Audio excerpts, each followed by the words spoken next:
The Holocene has ended.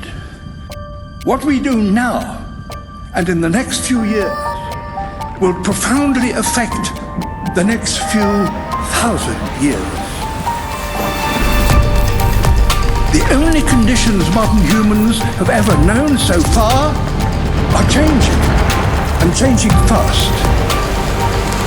Nothing stays the same on this planet. Everything changes. The Earth is going into one of these jumps, and you don't know what is going to be on the other side of those jumps. The Earth is always jumping.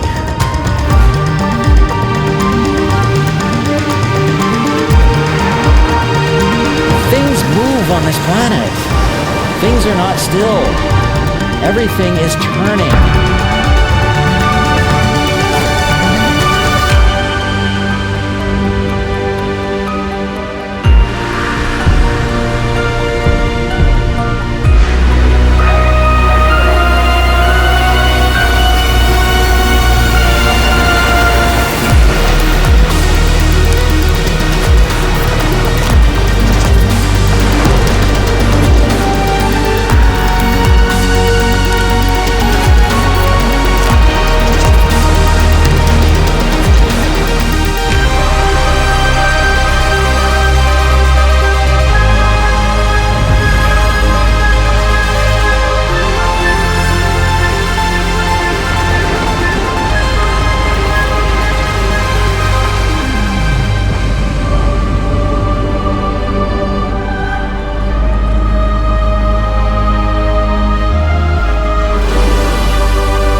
As it begins to run out of fuel, the sun won't simply fade away to nothing.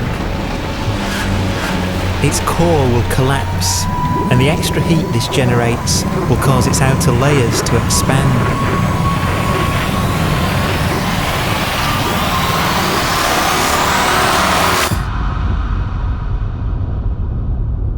The sun is now dead. Its remains slowly cooling in the freezing temperatures of deep space.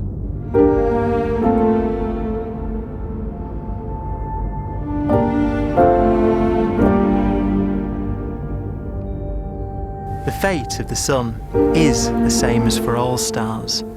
One day they must all eventually die, and the cosmos will be plunged into eternal night.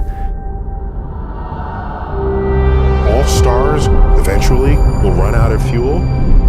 The temperature of the universe drops. The stars, one by one, in the night sky will turn off. And there'll be no more new stars created. And so that the universe will end not with a bang, but with a whimper. And not in fire, but in ice.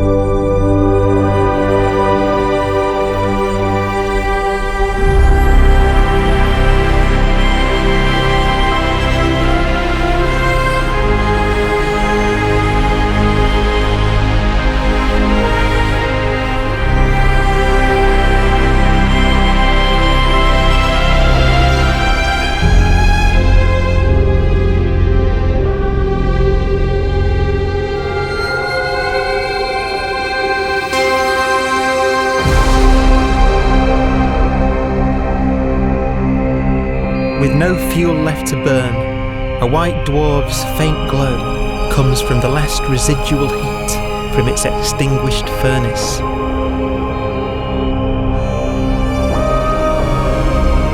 Looking at it from where the Earth is now, it would only generate the same amount of light as the full moon on a clear night.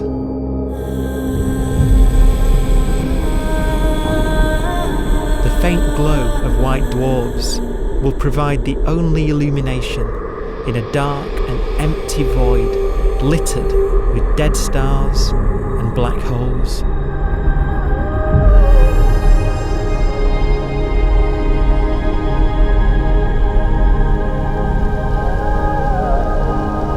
ways, it's kind of a ghost universe. It's the corpses, the zombie stars, that will take us into the future.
black dwarf will be the final fate of those last stars, white dwarfs that have become so cold that they barely emit any more heat or light.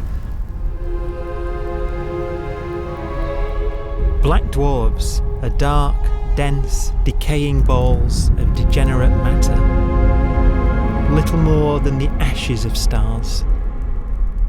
Their constituent atoms are so severely crushed that black dwarfs are 1,000,000 times denser than our Sun.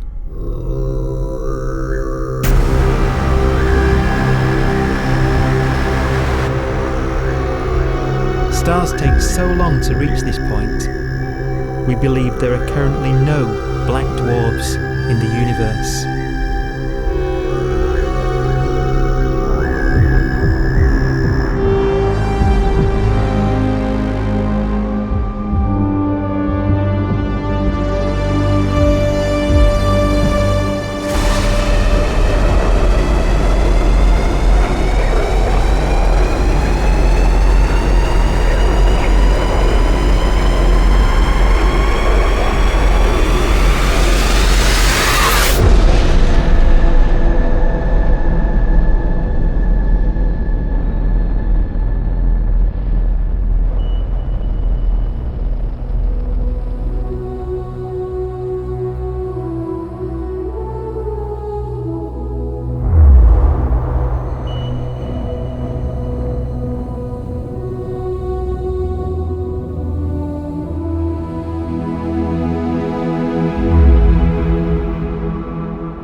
We have a pace of life that's based on really the energy available to us now. You could imagine living conscious systems which have a very different pace and therefore can extend out at least a lot farther than you'd imagine otherwise. You could have a living system where if it had a thought every 10 trillion years, that would seem normal.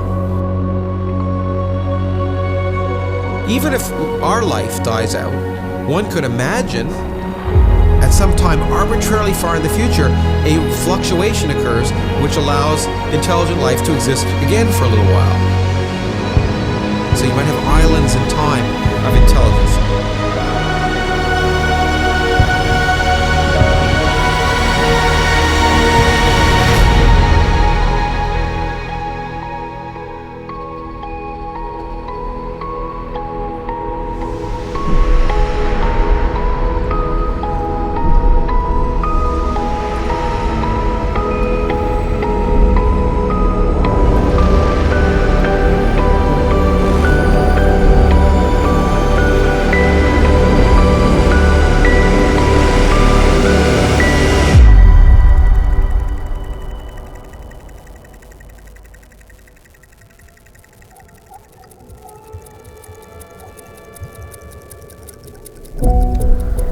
Proton, one of the fundamental building blocks of atomic matter, of what makes us up, can just spontaneously fall apart. Any material that evades the pull of a black hole eventually dies away as its protons disintegrate.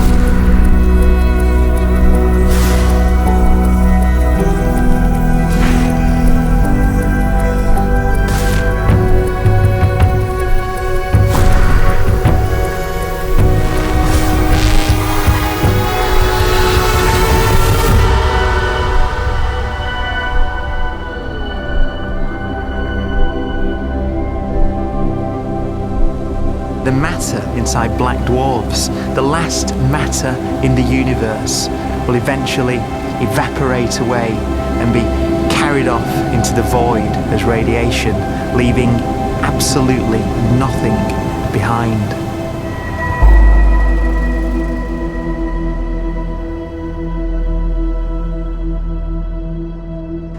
With the black dwarfs gone, there won't be a single atom of matter left.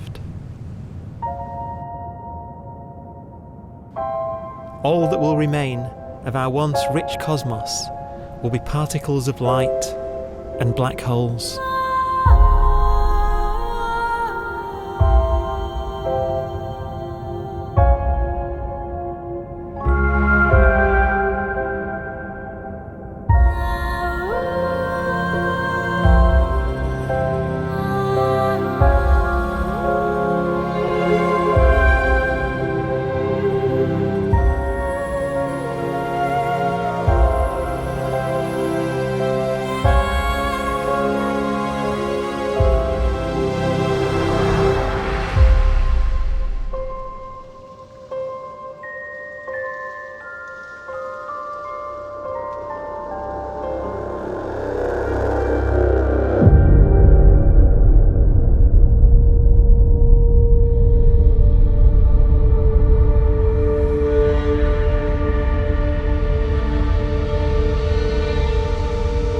The arrow of time creates a bright window in the universe's adolescence, during which life is possible.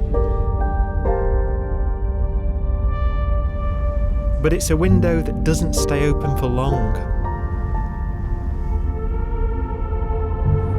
As a fraction of the lifespan of the universe, as measured from its beginning to the evaporation of the last black hole, life, as we know it, is only possible for 1,000th of a billion billionth billion billion billionth billion billion billionth of a percent.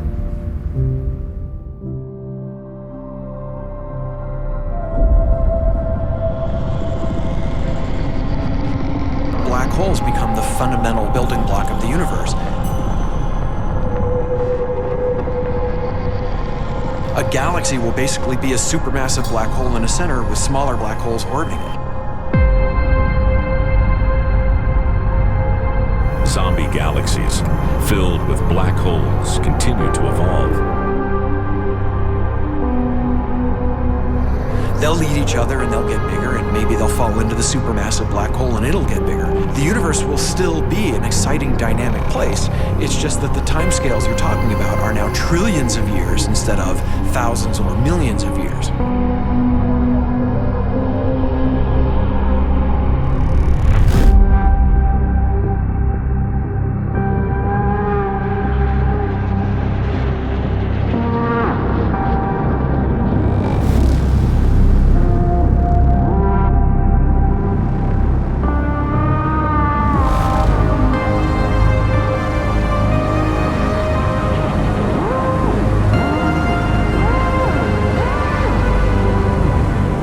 Black holes can bang on space-time like mallets on a drum.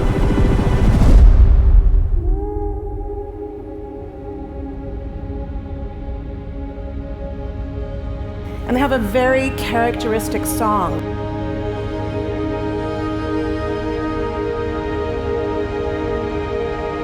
Imagine two black holes that have lived a long life together. At the end of their lives, they're going around each other, crossing thousands of kilometers in a fraction of a second. As they do so, they leave behind in their wake a ringing of space, an actual wave on space-time.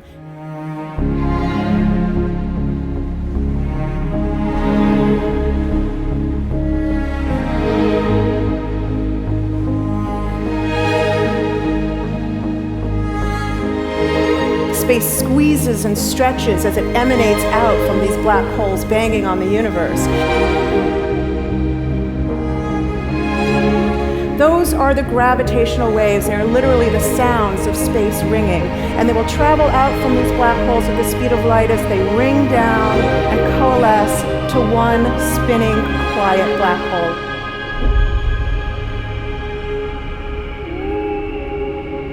If you were standing near enough, your ear would resonate with the squeezing and stretching of space. You would literally hear the sound.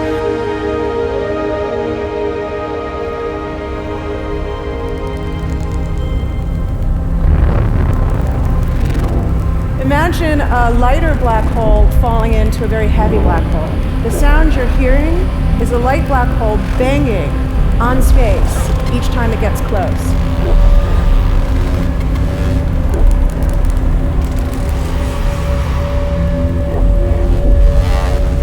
As it falls in, it gets faster and it gets louder.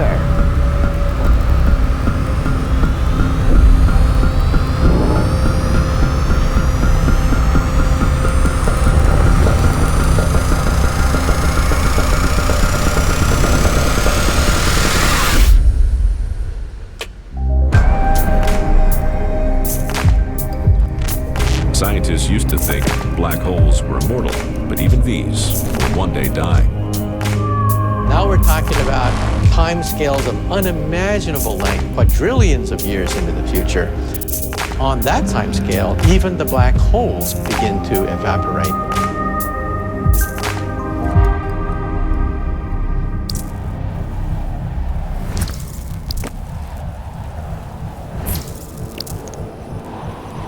According to quantum mechanics, space is filled with virtual particles, antiparticles, that are constantly materializing in pairs, separating, coming together again, and annihilating each other.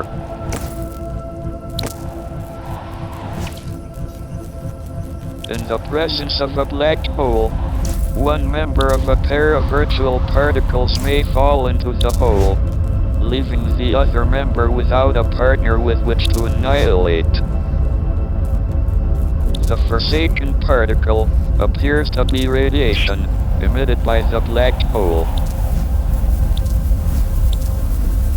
And so, black holes are not eternal.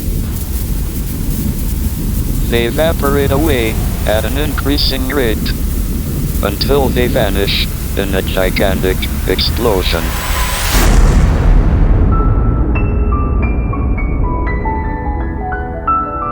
Quantum mechanics has allowed particles and radiation to escape from the ultimate prison, a black hole.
Philosophers and poets have asked the question, will the world end in fire or ice? We can now give an answer. The latest evidence shows that the universe is not slowing down, but it's speeding up out of control. And the universe, we think, will die in ice. Trillions upon trillions of years from now. Empty space itself has energy. In every little cubic centimeter of space, whether or not there's stuff whether or not there's particles, matter, radiation, or whatever, there is still energy even in the space itself. And this energy, according to Einstein, exerts a push on the universe. What is the weird stuff that's accelerating the universe? We call it dark energy. And this stuff is the dominant stuff of the universe. Almost 3/4 of the matter energy content of the universe is this dark energy. And we don't know what it is. Dark energy, unlike matter or radiation, does not dilute away as the universe expands. This has crucial implications for what the universe is going to do in the future. So what will be the future of the universe? Well, if the dark energy remains dominant and repulsive, the universe will expand forever.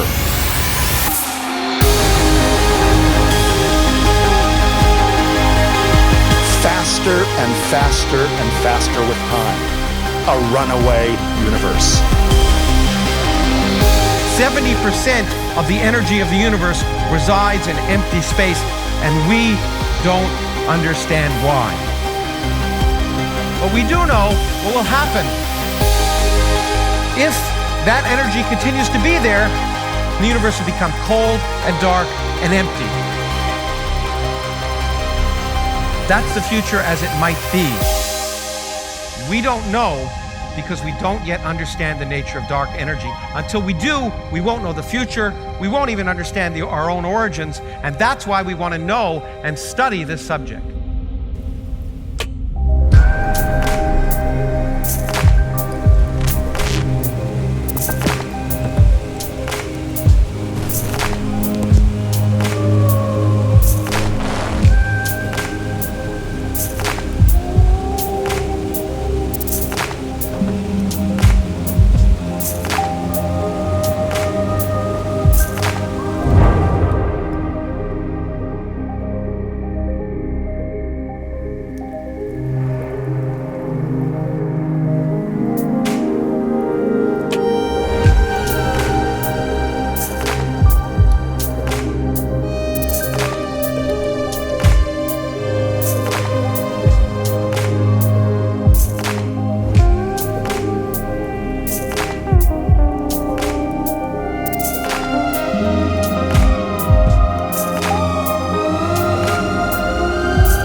Forecast does seem to be for an ever colder, ever emptier universe.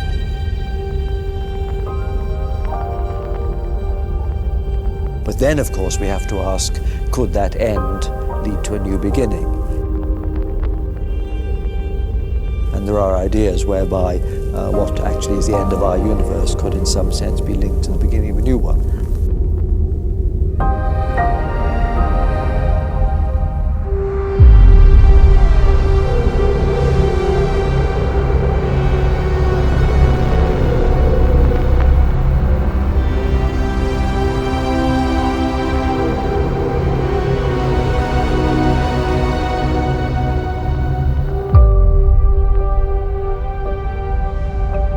We've worked out the mathematics, the equations. They seem to say that if you have an atom smasher that can concentrate tremendous amounts of energy at a single point, you can perhaps open up a gateway, a baby universe.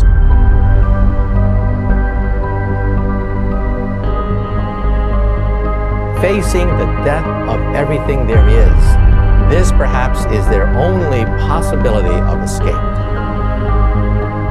And this also raises a very intriguing possibility, sheer speculation of course, that perhaps any universe that has intelligent life in it will create baby universes, will create lifeboats, and proliferate child universes.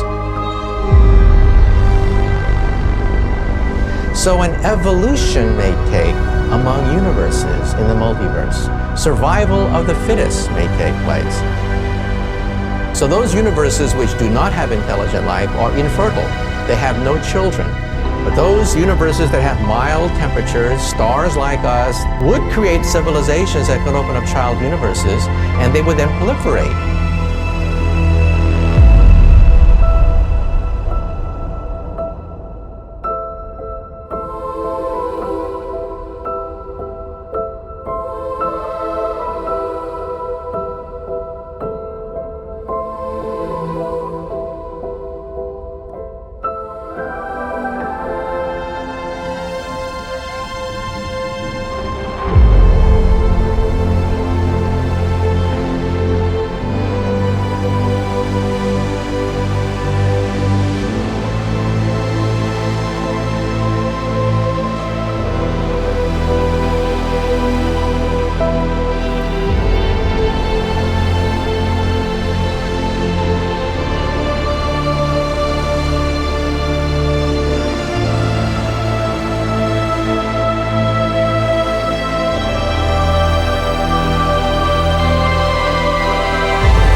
After an unimaginable length of time, even the black holes will have evaporated, and the universe will be nothing but a sea of photons gradually tending towards the same temperature as the expansion of the universe cools them towards absolute zero.